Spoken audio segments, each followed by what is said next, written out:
So RBI meet is over. Highlights क्या रहे इस बार के मॉनेटरी पॉलिसी कमेटी के मीटिंग्स के, इसके बारे में आज हम बात करने वाले क्योंकि मार्केट ने तो काफी पॉजिटिवली इसे रिएक्ट किया है, तो उसके पीछे के रीजंस क्या है और आरबीआई का कहना क्या है, इस पे एक छोटा सा एनालिसिस आप लोगों के सामने प्रेजेंट करूंगा। I have written down the points, so I will try and explain you these points. तो first one, repo and reverse repo rates are unchanged. Repo is at 4%, reverse repo is at 3.35%। तो ये तो expect rate था कि RBI कोई rate hike यहां पे नहीं करने वाला है, क्योंकि जो थॉट प्रोसेस बिल्ड हो रहा था 2-3 महीने पहले की नॉर्मल से आती हुई नजर आ रही है। Now RBI focus will be on inflation. अगर इन्फ्लेशन बढ़ता है तो उसको कंट्रोल करने के चक्कर में आरबीआई रेट हाइक कर सकता है, because the stands which RBI has taken, that is the second point, which is accommodative. मतलब क्या है कि भाई जैसी रिक्वायरमेंट होगी मार्केट की, उसके हिसाब से हम क्या वहां पे कॉल ले सकते हैं।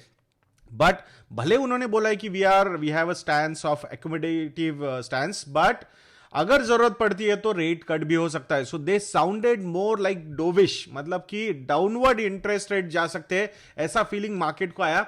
एंड मार्केट को लोअर इंटरेस्ट रेट्स हमेशा अच्छे लगते हैं, बिकॉज अगर इंटरेस्ट रेट्स कम होंगे तो ऑटोमेटिकली अर्निंग्स जो होंगी कंपनीज की, कॉर्पोरेट्स की, वो बढ़ सकती है। So that is a positive sign. So EPS बढ़ सकता है इन अ वे। सो उस हिसाब से ये एकोमोडेटिव स्टैंस जो लिया है आरबीआई ने, वो ज्यादा डोविश लगा, मतलब डाउनवर्ड प्रेशर ज्यादा हो सकता है इंटरेस्ट रेट्स पे, ऐसा लगा, या फिर आरबीआई की एक्शन वैसे हो सकती है। सो दैट्स व्हाई मार्केट को काफी अच्छा लगा है और इसीलिए मार्केट ने पॉजिटिव रिएक्शन दिया है। अब दूसरा अगर एक हाईलाइट यहां पे हम देखेंगे तो वो है, RBI said we will not allow growth to lose steam. मतलब इन्फ्लेशन बैक सीट पे बैठा हुआ है, अभी भी ग्रोथ पे ही सबसे ज्यादा फोकस है, बिकॉज दे नो दैट अगर ग्रोथ नहीं होगा सो फिर एम्प्लॉयमेंट जनरेट नहीं होगा, अर्निंग्स नहीं बढ़ेंगे and the situation can get a little worse. So वो उनका बहुत क्लियर है कि भाई ग्रोथ तो चाहिए ही चाहिए, इकोनॉमी में ग्रोथ पे ही फोकस होना चाहिए, और उसके लिए जो भी जरूरत पड़ती है RBI is ready to give that support. So RBI का सबसे बड़ा सपोर्ट होता है रेट कट्स करना, सो इंटरेस्ट रेट्स कम रखना, ये उनका एक सबसे बहुत बड़ा एजेंडा होता है। देन आरबीआई ने जो जीडीपी का आउटलुक दिया है for FY22, that they have given is 10.5%, या फिर लास्ट टाइम जो दिया था वही उन्होंने मेंटेन किया है।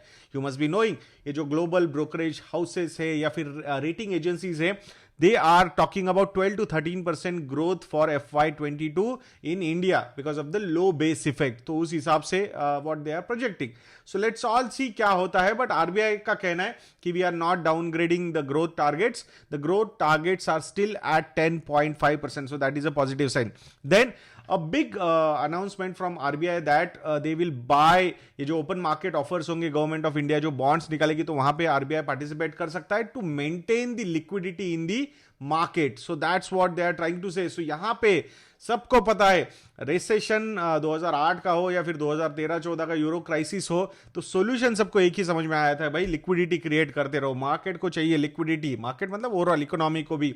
सो अगर लिक्विडिटी इकोनॉमी में है, so then the pain would be much lesser. So it's like कि we are postponing a lot of things, but hopefully आने वाले समय में फिर टेपरिंग करके I think they will withdraw that extra liquidity, excess liquidity which they have created. एक बात समझिए, कोई भी प्रॉब्लम होता है किसी को, so money is the solution, we all know that, but वो जो फ्लो होता है वो रेस्ट्रिक्टेड होना चाहिए and at right point of time वो फ्लो निकाल के भी रखना चाहिए आरबीआई की तरफ से या फिर कोई भी सेंट्रल बैंक की तरफ से। सो अभी ग्रोथ का कंसर्न है आरबीआई को, सो ग्रोथ के लिए चाहिए liquidity in the market which they are ready to provide. और गवर्नमेंट का भी जो बोरोइंग का प्लान है पूरा FY22 का, सो काफी ज्यादा एम्बिशियस प्लान है, तो वहां पे आरबीआई को सपोर्ट करना ही पड़ेगा फॉर ऑल दोज प्लान्स और स्पेंडिंग प्लान्स। तो उस हिसाब से लेट्स होप दैट कि यहां पे जो रिक्वायरमेंट है वो आरबीआई की तरफ से कंप्लीट की जाएगी।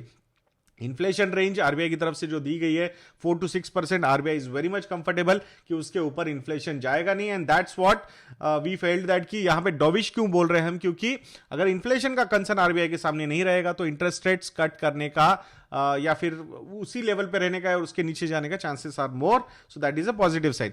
सो अगर यहां पे ये सब सारी अच्छी चीजें हमने समझ के लिए तो ली, but what is the main concern? So main concern next 2 months में यही रहने वाला है कि ये कोविड का सर्ज कैसे रहेगा, क्योंकि अगर कल का नंबर आप देखोगे तो 1.15 लाख पेशेंट्स वहां पे या नए इन्फेक्शंस हुए हैं।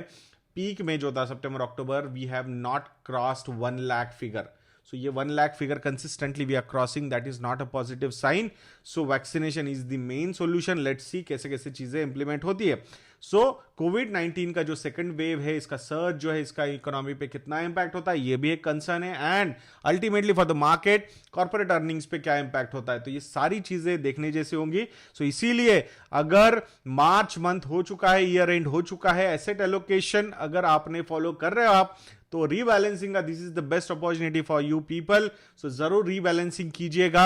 अगर रीबैलेंसिंग नहीं करोगे, प्रॉपर फाइनेंशियल प्लानिंग के हिसाब से इन्वेस्टमेंट नहीं करोगे, so then it will be quite hazardous for your portfolio. It's like कि वॉलेटिलिटी की राइड हम ले रहे। आई एम नॉट सेइंग कि अगर बहुत लॉन्ग टर्म गोल है तो I think one can ignore these things, but short term goals है, भाई इक्विटी में पैसा डाला था, कुछ 1-2 साल 3 साल में वो पैसा लगने वाला है। सो मार्केट ने अपॉर्चुनिटी दी है, एसेट एलोकेशन फॉलो कीजिए, गोल रियलाइजेशन की थॉट प्रोसेस फॉलो कीजिए, और इसके रिलेटेड कुछ आपको हेल्प चाहिए, रिक्वायरमेंट चाहिए, so you can visit our website investindia.in। You can subscribe to our model portfolios, readymade portfolios available है, वहां पे अलग अलग रिस्क प्रोफाइल के भी पोर्टफोलियोज अवेलेबल करके रखे हुए हैं। I think these things will help you a lot. और हमारे स्टॉकोमीटर प्लस और MFN सब्सक्रिप्शंस भी अवेलेबल है। इसके रिलेटेड कुछ क्वेरीज है, कॉल कीजिए, ईमेल लिखे, will be more than happy to help you with these things. मैं आशा करता हूं आप जरूर हमारी वेबसाइट को विजिट करोगे, and to get 30% discount you can still use the coupon code RED। इस दिन मार्केट गिरा था तो एक अपॉर्चुनिटी थी बहुत सारे लॉन्ग टर्म इन्वेस्टर्स को एक्यूमुलेट करने की, तो वो अपॉर्चुनिटी अभी भी अवेलेबल है। RED ये प्रोमो कोड यूज कीजिए, 30% का discount not only on 1 year but 3 years पे भी मिलेगा। कॉम्बो ऑफर्स के लिए जाओगे तो the discount could be as high as 40 to 50%। So please visit investindia.in and do subscribe to our research products. तो ऐसे वीडियोस के लिए चैनल पे बने रहिए, और वीडियो को लाइक करना, वीडियो को शेयर करना, और चैनल को सब्सक्राइब करना मत भूलना दोस्तों। नेक्स्ट वीडियो में मिलते हैं। जय हिंद।